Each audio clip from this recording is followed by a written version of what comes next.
Assalamualaikum warahmatullahi wabarakatuh. Waalaikumsalam warahmatullahi wabarakatuh. Bismillahirrahmanirrahim. Alhamdulillahirabbil alamin wassalatu wassalamu ala asyrafil anbiya'i wal mursalin sayyidina Muhammadin wa ala alihi wa sahbihi ajmain, amma ba'du.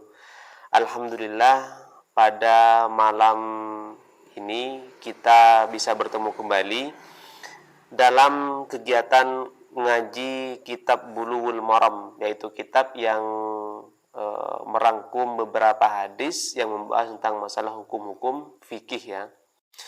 Setelah sekian lamanya kita jeda, tidak ada ajian, kalau nggak salah itu mulai memasuki bulan suci Ramadan. Kurang lebih kalau sampai sekarang itu sudah 2 bulan lebih gitu. Nah, pada malam ini kita akan melanjutkan dari hadis yang membahas tentang tayammum. Tahu tayammum ya? Nah, tayammum itu adalah salah satu cara untuk menghilangkan hadas kecil atau hadas besar dengan cara sebagai ganti dari wudu atau mandi besar. Kalau misalkan santri di sini tidak bisa wudu, apakah boleh sholat? Boleh.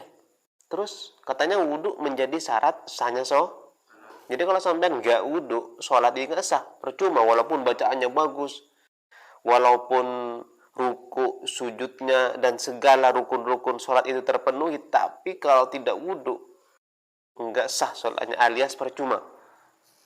Nah, bagaimana kalau misalkan nggak bisa wudu? Nggak bisa wudu di sini misalkan nggak ada air. Apakah tetap kita sholat? Tetap. Caranya dengan ganti tayammum. Paham ya? Nah, kita lanjut dulu kepada hadis yang ke-6 dalam bab tayammum. Kita lihat dulu kitabnya. Wa an Ibnu Abbasin, dan dari Ibnu Abbas radhiyallahu anhuma, semoga Allah meridhai kepada keduanya. Ibnu Abbas ini, jadi kalau misalkan santri ketemu dengan kata-kata Ibnu Abbas, Ibnu Umar, Ibnu siapa lagi, pokoknya ada Ibnu itu kemudian sebelumnya nggak ada namanya, maka nama yang tidak disebutkan itu adalah Abdullah. Paham ya? Fi qaulihi, di dalam firman Allah Ta'ala Azza wa Jalla, wa in kuntum, dan jika kamu sekalian, mardo, sakit, au ala safarin, atau dalam perjalanan, traveling. Qala, bersabda siapa Nabi, atau di sini ya Ibnu Abbas, idza kanat, apabila ada, birrajuli, ya, bagi seorang laki-laki, al-jarahatu, luka-luka, fi sabilillahi, di jalan Allah, wal kuruhu, dan terserang kudis, fayujnibu, maka junub siapa lelaki tersebut, fayakhafu, lalu ia khawatir, ayyamutah, mati, idza tasalah, apabila ia mandi, tayammama, maka cukup ia bertayamum. Jadi hadis ini menafsirkan dari penggalan firman Allah Subhanahu wa taala. Apa? Wa in kuntum mardo au ala safarin.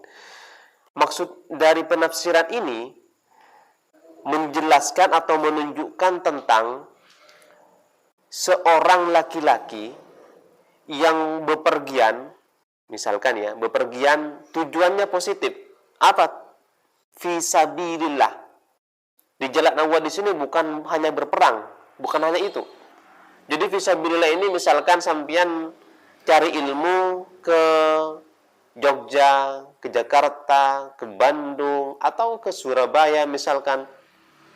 Dalam kondisi perjalanan ke sana, ke kota tersebut, tiba-tiba di tengah jalan, ya, naudzubillahi min dzalik, semua kita dijauhkan ya, badan kita terluka, entah karena jatuh karena nginjak lubang misalkan, atau pokoknya badan kita ini luka. Karena lukanya ini ada di anggota wudhu, tahu anggota wudhu? Misalkan di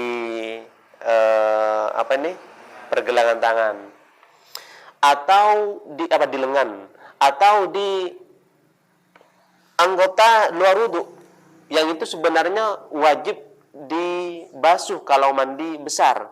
Misalkan luka di mana? Di sini misalkan. Nah, kalau lukanya tersebut, saya ulang lagi, kalau lukanya tersebut dikhawatirkan semakin besar alias tidak bisa sembuh, kalau kena air, maka Nabi Muhammad memberikan solusi tidak usah pakai air, baik untuk wudhu atau untuk mandi. Cukup bertayamum. Paham ya? Saya ulangi lagi. Jadi kalau misalkan sampean perjalanan tiba-tiba terluka, atau sebelum perjalanan sampean kena kudis. Kudis itu mungkin bahasa yang lebih gampangnya itu adalah koreng, kata orang Madura itu. Koreng, tahu koreng kan? Kalau dulu itu masih anak-anak, ini sebenarnya cerita lucu. Kenapa? Ada teman kena kudis, koreng lah mungkin itu ya, kalau di Madura. Kayaknya asik juga itu orang kena kudis itu, kena koreng itu. Kenapa kok saya nggak kena gitu kan? Akhirnya minta airnya, aku pengen minta dong airnya. Diusap-usapin gitu kan, ambil airnya giniin, letakkan ke sini, ya udah kena juga. Ini kan sebenarnya apa? Goblok juga gitu kan. Itu jelas-jelas penyakit, kenapa kita minta? Kan harusnya kita menjauh. Biasanya kalau yang korengan itu anak-anak pondok. Anak pondok, kurang tahu kalau pondok di sini karena kan hanya berdua gitu kan, Ripin dengan Kiki. Kurang tahu kalau Kiki yang kena dedas, kemudian begdengki Kiki pas mandi, udahlah saya letakin di airnya, malengan-lega Ripin atau bangan-lega selain. Bisa jadi kayak gitu. Kalau di pondok ini kan julid-julid semua kan anak-anak gitu. Kena kudis atau korengan, tangannya kan sampai gini-gini kan, nggak bisa digerakin saking banyaknya. Habis itu pas kalau wudhu ya udah dimasukin ke bak mandi, selesai hidup itu udah. Selesai. Ya kita nggak tahu orang yang setelahnya emang masih mau nanya ke orang yang korengan tersebut gitu kan. Kamu tadi masukin tangannya ke bak mandi kan nggak? Wah, kapan selesainya gitu. Nah ini banyak gitu, biasa santri kayak gitu. Jadi bahkan sampai karena saking banyaknya santri yang kena kudis, itu ada sebuah statement yang mengatakan begini, santri yang nggak kena kudis alias nggak korengan itu nggak diakui sebagai santri. Aneh nggak ya? Aneh kan? Jadi kalau sampean belum kena korengan berarti belum diakui sebagai santri di sini di Al-Barokah gitu. Nah, begitu. Nah, kalau misalkan kena kudis ya, dan kudisnya diobatin, kasih salep, kasih apa, kalau kena air, biasanya setahu saya, karena dulu saya pernah kena juga, itu nggak bisa sembuh, malah semakin menjadi-jadi gitu, semakin besar. Caranya gimana? Ya udah, kalau udah diobatin pakai salep, pakai apa, kita nggak usah wudhu, cukup tayamum gini, pukulkan telapak tangan kita ke sini atau ke tembok, terserah. Karena di sekeliling kita ini ada debu, jadi pukulkan begini, habis dipukulkan, diusapkan ke muka atau wajah. Habis diusapkan ke wajah, maka usapkan ke tangan, mulai dari ujung tangan di sini, lihat,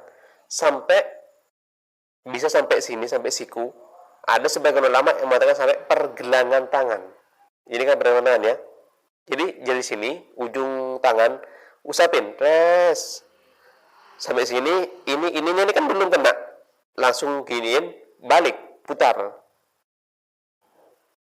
Habis itu yang kiri, letakkan sini, jalanin, putar sampai sini, selesai. Soal masalah tepukkan tangan kepada debu, untuk ngambil debu itu ulama beda-beda pendapat.